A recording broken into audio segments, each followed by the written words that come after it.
तो इस तरीके से हमने ये क्वेश्चन सॉल्व कर लिया। हमारा सही आंसर है more than. Dry bulb temperature of gas is more than the WBT।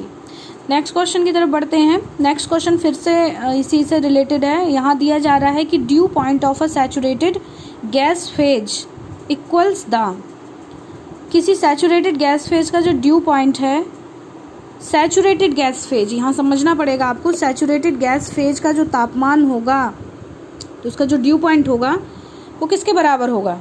तो जो गैस का तापमान है उसी के बराबर होगा, क्योंकि गैस को सैचुरेट किया गया है।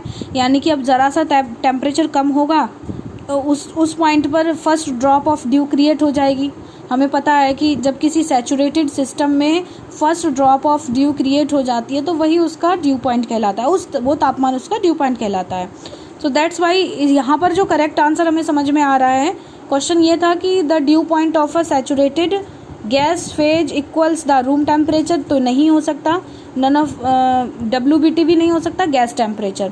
तो यहाँ पर option A is the correct answer कि dew point of a saturated gas phase equals the gas temperature, यानी कि जो गैस का तापमान है सैचुरेटेड गैस फेज सिस्टम में, जो गैस का टेम्परेचर है वही उसका ड्यू पॉइंट होगा।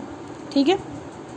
नेक्स्ट क्वेश्चन है यहाँ पर, most efficient cooling tower is, तो यहाँ कूलिंग टावर से क्वेश्चन दिया गया है। कूलिंग टावर एक ऐसी डिवाइस होती है जो वाटर को ठंडा करने के लिए, जो हमारा इंडस्ट्रियल वाटर होता है, मतलब जो इंडस्ट्री में यूज़ किया जा रहा है, चूँकि इंडस्ट्री में किसी प्रोडक्ट का निर्माण हो रहा है तो वहाँ पर हमें हीटिंग और कूलिंग के लिए प्रोसेस वाटर की ज़रूरत पड़ती है। ठीक है। तो अगर हमने हीट एक्सचेंजर में कूलिंग करने के लिए प्रोसेस वाटर यूज़ किया है और वहाँ पर वाटर ठंडा करके खुद गर्म हो जा रहा है तो उसको भी हमें दोबारा ठंडा करना पड़ेगा, जिसके लिए हमें कूलिंग टावर की ज़रूरत पड़ती है। तो यहाँ क्वेश्चन ये दिया जा रहा है कि most efficient cooling tower, option दिए जा रहे हैं आपको, induce draft, natural draft, force draft और एटमॉस्फेरिक। तो एटमॉस्फेरिक की इफ़िशियंसी तो ज़्यादा नहीं होती है, क्योंकि एटमॉस्फेरिक जो कूलिंग टावर होते हैं ये नेचुरल एयर के थ्रू ही पानी को ठंडा करते हैं। ठीक है। इस तरीके से एक मतलब ऊंची टावर बनाया जाता है कूलिंग टावर में, और इसके टॉप से वाटर को, जो इंडस्ट्री से वाटर आ रहा है, यानी कि जो केमिकल प्लांट से वाटर आ रहा है, गर्म पानी है, हॉट वाटर है, ठीक है, इसको इसके टॉप से नीचे गिराया जाता है फव्वारे के थ्रू, बौछार के थ्रू। तो जो एटमॉस्फेरिक एयर होती है वो इस पानी को ठंडा करती है, तो इसकी इफ़िशियंसी ज़्यादा नहीं होती है। दूसरा है नेचुरल ड्राफ्ट।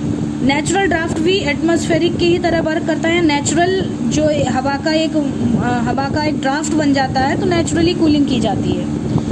फोर्स ड्राफ्ट में यहाँ पर आपको जो कूलिंग टावर होते हैं फोर्स ड्राफ्ट में और इंड्यूस ड्राफ्ट में आर्टिफिशियल एयर जनरेट करवाकर इसकी कूलिंग करवाई जाती है।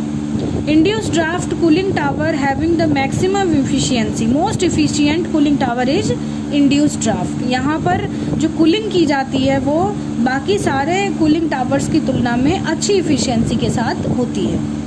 So most efficient cooling tower is induce draft. तो option A is the correct. Induce draft cooling tower is highly efficient and high efficiency for cooling of hot water. ठीक है। Next question है, when the temperature and humidity of air is low, जब तापमान भी कम है और humidity भी कम है तो सीधी सी बात है, जब टेम्परेचर कम है तो हमें ज़्यादा एक्सटर्नल कोई भी फोर्स वगैरह लगाने की ज़रूरत तो है नहीं, तो हम नेचुरल कूलिंग टावर के थ्रू भी काम चला सकते हैं।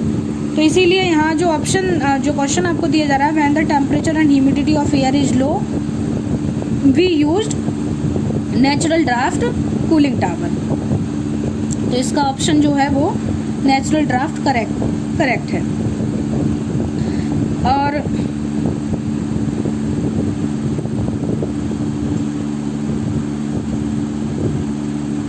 इसके बाद जो क्वेश्चन है,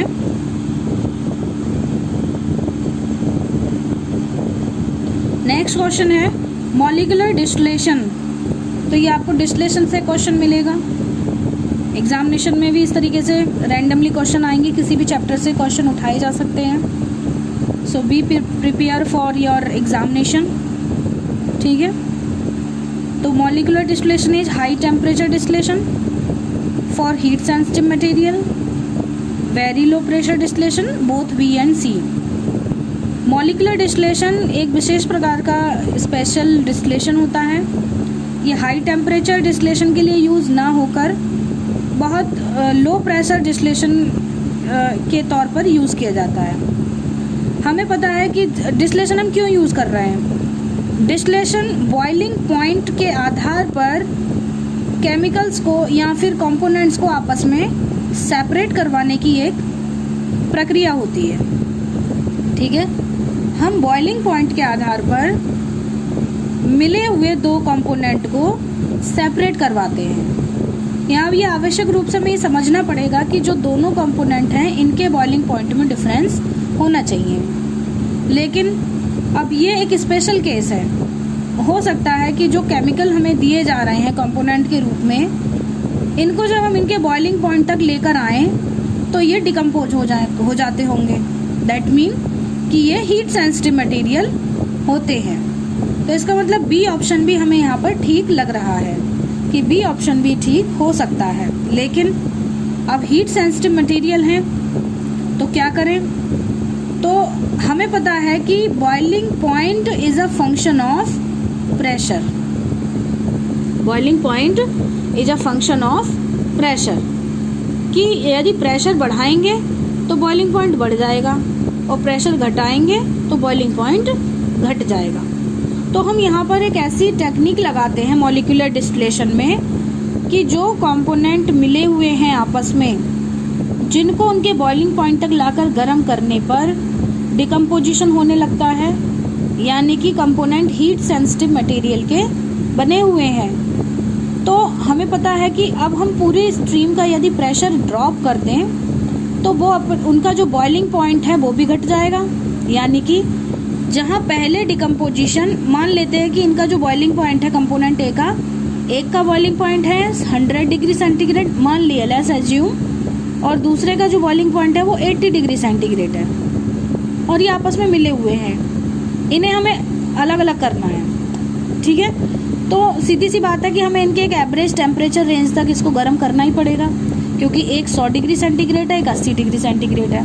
लेकिन समस्या क्या है कि इनको जब हम 100 और 80 के एवरेज रेंज तक गर्म करते हैं तो ये डिकम्पोज होने लगते हैं, क्योंकि ये हीट सेंसिटिव है। ठीक है, अब हम यहाँ पर एक काम ये कर सकते हैं कि प्रेशर घटा दें यदि इस पूरे मिक्सचर का, तो इनका बॉइलिंग पॉइंट भी घट के नीचे आ जाएगा। यानी कि अब ये 80 से पहले ही वेपराइज हो जाएगा और ये भी 100 से पहले ही वेपराइज होने की टेंडेंसी रखता है।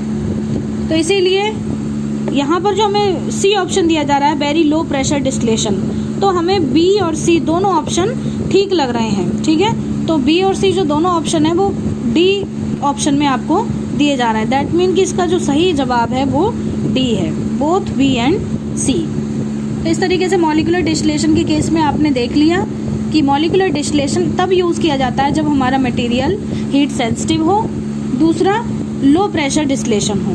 ठीक है, लो प्रेशर डिस्टिलेशन तो होगा ही, क्योंकि जब हीट सेंसिटिव मटेरियल आप यूज़ करोगे तो उसके एक्चुअल बॉइलिंग पॉइंट पे आप इनका वेपराइजेशन नहीं करवा सकते हो। तब उस केस में आपको उनका प्रेशर रिड्यूस करना ही पड़ेगा, और जब प्रेशर रिड्यूस होगा तभी उनका बॉइलिंग पॉइंट भी रिड्यूस होकर नीचे आएगा। और जब बॉइलिंग पॉइंट रिड्यूस हो जाएगा तो इनकी जो सेपरेशन हो रही है, बॉइलिंग पॉइंट के आधार पर जो सेपरेशन होगी वो अब उनके एक्चुअल बॉइलिंग पॉइंट रेंज में ना होकर रिड्यूस बॉइलिंग पॉइंट रेंज पर होती है। जो बॉइलिंग पॉइंट घटा है उसको हम बोलते हैं रिड्यूस्ड बॉइलिंग पॉइंट रेंज। ठीक है, तो इस तरीके से हमें इसका सी ऑप्शन भी सही लग रहा था कि वेरी लो प्रेशर डिस्टिलेशन होते हैं मॉलिक्यूलर डिस्टिलेशन, और बी ऑप्शन तो है ही सही इसका, फॉर हीट सेंसिटिव मटेरियल के लिए भी इनका उपयोग किया जाता है। So both B and C is the correct answer for molecular distillation. तो इस तरीके से हमने अपनी ये पूरी क्विज़ कर ली है। इस तरीके के क्वेश्चन आपको मिलेंगे। ठीक है, तो आपको ध्यान रखना है और जल्दीबाजी नहीं करनी है। ऑप्शन जो सही है अच्छे तरीके से क्वेश्चन को पहले पढ़िए, उसके बाद आप ऑप्शन पे नज़र डालिए कि ऑप्शन में क्या क्या है। कभी कभी कंफ्यूजिंग ऑप्शन भी दिए जाते हैं। ठीक है, आपको लगेगा कि ये भी सही हो सकता है, ये भी सही हो सकता है, तो जो सही जवाब है आप उसी पे कंसीडर करें। जल्दीबाजी बिल्कुल ना करें, क्योंकि इस बार का पैटर्न बदला है एग्जामिनेशन का। तो देखिए किस तरीके से पेपर भी बनता है, किस तरीके का पैटर्न इस बार आएगा, आप लोगों को मिलेगा देखने के लिए। सो मोस्टली आप अपनी स्टडी जारी रखिए, ठीक है। यहाँ पर बेसिक नॉलेज बहुत काम आएगी। कोई भी जैसे रट्टे लगा के हम परीक्षा में लिख के चले आते थे, वो सब अब नहीं होगा। पॉइंट टू पॉइंट आपको पढ़ना पड़ेगा, ठीक है। ज़्यादा थ्योरी के चक्कर में ना पढ़ें, जो बेसिक है, जो उसका मूल है, वही आप समझें। क्वेश्चन की जो बेसिक प्रिंसिपल्स हैं उन पे ध्यान दें, ठीक है। बस, थैंक यू क्लास।